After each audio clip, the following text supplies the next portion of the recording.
হ্যাঁ, hello guys, স্বাগত জানাই আমার একটি নতুন ভিডিওতে। ব্লক প্রিন্টিংয়ের আর একটা নতুন ভিডিও নিয়ে তোমাদের সামনে হাজির হলাম। তোমরা দেখছো তোমাদেরই প্রিয় ইউটিউব চ্যানেল কৃষ্ণা আঁকিবুকি ওয়ার্ল্ড। চ্যানেলে যদি নতুন হয়ে থাকো অবশ্যই চ্যানেলটিকে সাবস্ক্রাইব করে দেবে এরকম নতুন নতুন ভিডিও পাওয়ার জন্য। আর ভিডিওটি ভালো লেগে থাকলে অবশ্যই একটি লাইক করে দেবে। আগের ভিডিওতে তোমাদের দেখিয়েছিলাম ব্লক প্রিন্টিংয়ের ব্লকগুলোকে কিভাবে রেডি করতে হয়। আজকের ভিডিওতে আমি তোমাদের দেখাবো যে আমি কি রং ব্যবহার করি এবং সেই রং তৈরির পদ্ধতি এবং শেষে এই ব্লকগুলো দিয়ে ছাপ কেমন ওঠে পুরো ভিডিওতে সঙ্গে থেকো।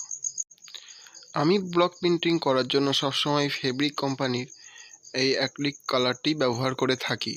এই কালারটা খুব ভালো হয়, এটা খুব সুন্দর লাগে দেখতে কাজ করার পরেও। আরেকটি গুরুত্বপূর্ণ উপকরণ হলো এই মিডিয়াম। এটি সাধারণত আমি ক্যামেল কোম্পানিরই ইউজ করি। তা এটা জলের পরিবর্তে রঙটাকে একটু পাতলা করতে ব্যবহার করা হয়। এরপরে একটি পাত্র নিলাম এবং সেই পাত্রে ভালো করে পলিথিন জড়িয়ে নিয়েছি। যেহেতু আজকে আমি রেড কালার দিয়ে কাজটা করব, তাই পরিমাণ মতো রেড কালার ঢেলে নিচ্ছি। এরপরে জলের পরিবর্তে আমরা এই রঙের সঙ্গে মেশাবো মিডিয়াম। এই মিডিয়ামের একটা পরিমাণের ব্যাপার আছে যে রং অনুপাতে মিডিয়াম মেশাতে হয়। যেহেতু জলের পরিবর্তে এটা আমরা মেশাচ্ছি, তার এটারও একটা অবশ্যই পরিমাণ বা পরিমাপ আছে। আমি এখন মেশাচ্ছি, যা রং নিয়েছি তাতে আমি 2 মুটকি মিডিয়াম মেশাবো, তাতে করে আমার রংটা রেডি হয়ে যাবে।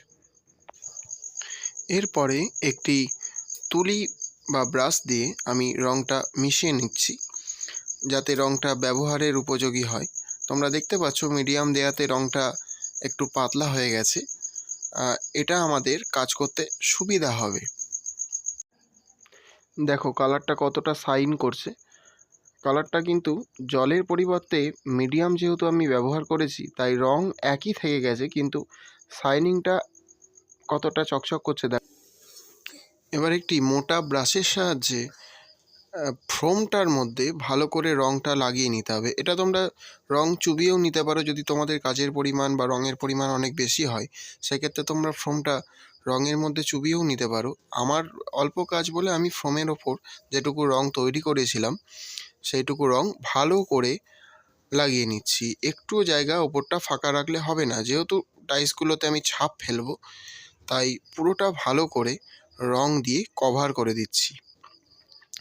এই ধরনের ফোমগুলো তোমরা সাধারণত স্টেশনারি শপে পেয়ে যাবে। হ্যাঁ, আমি যে ফোমটা এনেছি সেটা একটু মোটা, তাই কাজের জন্য একটু ফোমগুলো যেটা ইউজ হয় সেটা একটু মোটা হলেই বেটার হয়। তাতে কি হবে, যখন ডাইসগুলোকে ছাপের জন্য রেডি করা হবে এটার ওপর, তা এটা একটু স্পঞ্জটা মোটা হলে ভালো হয়। যেমন দেখতেই পাচ্ছ এখন আমি এই যে ছাপটা ফেললাম, হ্যাঁ, এই যে একটু প্রেশার দিলে জিনিসটা দেখো বসে যাচ্ছে এবং আমার কালারটা পুরো ডাইসে ভালো করে আটকে গেল। এবার যখনই এটা আমি ছাপ দেবো একটু প্রেশার দিতে হবে এবং ডাইসটা যখনই তুলবো, এই দেখো কত সুন্দর একটা ডিজাইন পরিষ্কারভাবে উঠে এলো। আর একবার তোমাদের জন্য দিয়ে দেখাই। হালকা করে কিছুটা রং লাগিয়ে নেওয়ার পর আরও একবার বসিয়ে নিতে হবে এবং ওপরে একটু প্রেশার দিতে হবে। প্রেশার না দিলে ছাপটা কমপ্লিটলি উঠবে না। আবার তুলছি, দেখো দুটো ছাপই কত সুন্দরভাবে উঠল। এবং এরপরে আরেকটা ডাইসে তোমাদের দেখাই, এটা একটু সরু। তা এই ডাইসটাও প্রথমে রঙের মধ্যে বসিয়ে নিতে হবে যাতে রঙটা ভালো করে এর মধ্যে আটকে যায় এবং এরপরে এটাকে আবার ওই ছাপ ফেলে তোমাদের দেখাচ্ছি। এটাও তাই বসিয়ে একটু প্রেশার দিতে হবে, একটু জোর দিতে হবে, তাহলে কি হবে, ছাপটা খুব ভালোভাবে চলে আসবে। এই যে তুললাম, দেখো ছাপটা কত সুন্দরভাবে, একটু হয়তো কালারের জন্য অস্পষ্ট এলো কোথাও, কিন্তু কমপ্লিটলি ভালোভাবে কালারটা লাগলে এটা পুরো পরিষ্কার ছাপটা উঠবে। যেহেতু এগুলো নতুন ডাইস, তাই কোথাও একটু সমস্যা হচ্ছে, কিন্তু আগের যে ছাপটা তুললাম তোমরা দেখলে পুরো পরিষ্কার উঠে গেল। দু একটা ডাইসে এরকম একটু সমস্যা হবে, সেগুলো কিছুটা হাতে আমাদের মেকআপ করতে হয়। আর একটা নতুন ডাইসে তোমাদের তুলে দেখাই। এই ডাইসটাই এবার তুলবো। ডাইসটার ডিজাইনটা দেখতেই পাচ্ছ কতটা সুন্দর। দেখা যাক এতটাই সুন্দর ওঠে কি না। তা প্রথমে রং লাগিয়ে নিলাম। লাগিয়ে নেওয়ার পর এবার রংটাকে খাতায় ছাপটা ফেলবো। তো ডাইসটা বসিয়ে আবার সেই একই পদ্ধতি একটু প্রেসার দিতে হবে। ভালো করে প্রেসার দিলে ছাপটা খুব সুন্দর ওঠে। এই যে ডাইসটা আমি তুলছি, দেখো কত অসাধারণভাবে ছাপটা উঠে গেল এবং পুরো পরিষ্কার। এই রকমভাবে আমরা একই রকম কাজ কিন্তু কাপড়ে করে থাকি। তা ওইটাই রঙের পরিমাণটা ঠিকঠাক এবং প্রেসারটা ঠিকঠাক দিতে হবে, তবে কিন্তু কাপড়ে জিনিসটা খুব সুন্দরভাবে ঠিক এই একই রকম যেমনটা তুলছি ছাপ বসবে। দেখেছো কত ক্লিয়ার ছাপ উঠছে।